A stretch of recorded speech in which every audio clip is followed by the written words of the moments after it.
If you've been paying attention to the national or local real estate news lately, you may have heard about the impending foreclosure wave or the housing market crash. I want to clear the air on that today, let you know if that's actually for real, and if so, what the implications are for you as a homeowner in Cincinnati or as a future homeowner in the Cincinnati area. Also want to cover if you are in forbearance on your mortgage or you're behind on your payments on your mortgage, 3 ways that you can avoid foreclosure. The foreclosure moratorium was extended to June 30th of this year. So that means that no lender can start the foreclosure process until July 1st of this year. Also, the Consumer Financial Protection Bureau, or CFPB, just proposed in the last couple days here a pre-foreclosure reviewing period is what they're calling it, and that would actually prohibit foreclosures until January 1st of 2022. So it's not clear yet whether the deadline is going to be the end of June or the end of this year. We don't know if July 1st is going to start foreclosures or January 1st of next year.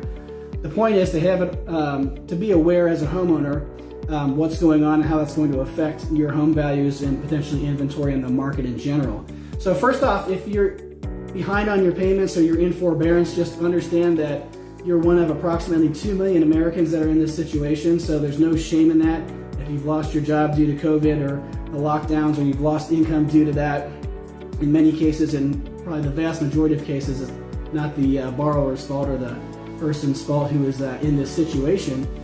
So the 3 ways you can avoid foreclosure, the most obvious one, which I admit isn't really much of a tip, is you're going to pay the entire lump sum payment of the balance plus interest that's due. So on July 1st, your lender may give you the option of paying that lump sum plus interest right now to go ahead and bring your account current. So obviously that's one option, assuming that you already knew that and that's not something you're going to be able to do or want to do. The second option is to pursue what's called a loan modification. And so this is something you need to have a conversation with your lender about. You can do a lot of research, you can talk to experts, but you really just need to speak with your specific lender and tell them, hey, I'm behind on my mortgage, I know I'm in forbearance or whatever the case is, I can't afford the lump sum payment plus interest, but I want to stay in my house. So it's important to communicate with them what your intentions are, that you do want to stay in the house if that's the case, and that you want to work out a loan modification if that's possible. So what they would do is they would take that lump sum plus interest, your past due balance, they would add it onto the end of the loan, and then they would potentially extend the term of the loan, maybe 5-10 years, so that the monthly payments are affordable for you, so you can start making your payments again, you can catch up. Believe it or not, lenders don't want to foreclose on you because it's an expensive process for them, it's time consuming, and also for you, you obviously don't want to do that because it would kill your credit for quite a while, risk that you wouldn't be able to buy a home for quite a while or even rent from some landlords.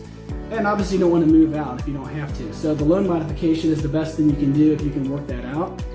Alternatively, if you can't get a loan modification and you can't pay the lump sum that's due, you really only have 2 options. One option is foreclosure, and of course, due to the long-term negative effects to your credit, we're assuming you don't want to do that. And then the final option is to sell your house.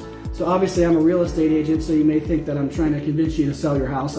I'm just trying to give you good information on what your options are. So this would be a last resort, again, to avoid foreclosure. Because the market has been so favorable towards sellers, the home prices have continued to rise week to week, month to month, every year for several years. Depending on how long you've owned your home and what condition it's in, you may actually have quite a bit of equity in your home. So I can help you crunch the numbers on what you could sell your home for, minus what the expenses would be to sell your home, minus what you owe the bank, and you actually may end up either breaking even or even walking away at closing with some cash in your pocket. Of course, you'd have to move out, you'd have to find a place to live, whether you rent or you live with family or friends while you're rebuilding your credit, but it's better than foreclosure. So you may be able to actually walk away with cash and have a completely fresh start, avoid foreclosure, make sure that as you make more payments on time, you're rebuilding your credit, and you can go ahead and buy another home if you'd like to. So again, there's no shame in being in this situation. There's 2 million plus Americans that are in this situation. It makes sense now, although we don't know when that date is, if it's July 1st or January 1st, that foreclosures could start. It's best now to start understanding what your options are so you can avoid foreclosure. So there's no rule against selling your house right now if you want to, if you just want to be done with the whole mess and get yourself a fresh start. So if you'd like to talk about that, the conversation will be totally confidential. My goal will be just to educate you on your options and give you actual numbers on what your home could sell for and what you could end up with at the closing table, to at least initially see if it makes any sense to even consider selling your house if you're behind on payments, again, to avoid foreclosure. So if you're interested in that, go ahead and click the link there. That's a Calendly link, cross-references with my calendar, so anytime that's on there that's available, you can go ahead and schedule. We'll talk for 15 minutes or less and just give you a good overview of what your options are, crunch the numbers right there, give you actionable information so you can make an informed decision about the best next step for you. At least, worst case scenario, you check off your list that no, selling your home doesn't make any sense. At least you would know at that point. And again, if you have any questions or if you just want to learn more in general about the selling process and what I offer my clients through what I call a target marketing approach, where in addition to the general marketing that most agents do, we actually find the most opportune buyers, those that are most willing to pay top dollar for your home. Your home is going to sell for absolute top dollar to the right person based on the fact that those people are most interested in the features that your home offers. So if you'd like to learn more about that just in general, I put together a video with Greg from my marketing department. It goes through the whole process of what we do. It really helps you to understand the difference between traditional marketing and target marketing. So there's a link there too that you can check out. And there's an opportunity to reach out to me through there as well towards the end of the video if you'd like. If you like this information, if it's been helpful for you, go ahead and click the like button here. That helps me know what information to put out in the future. Also, don't forget to follow my Facebook business page and turn on notifications so you don't miss anything.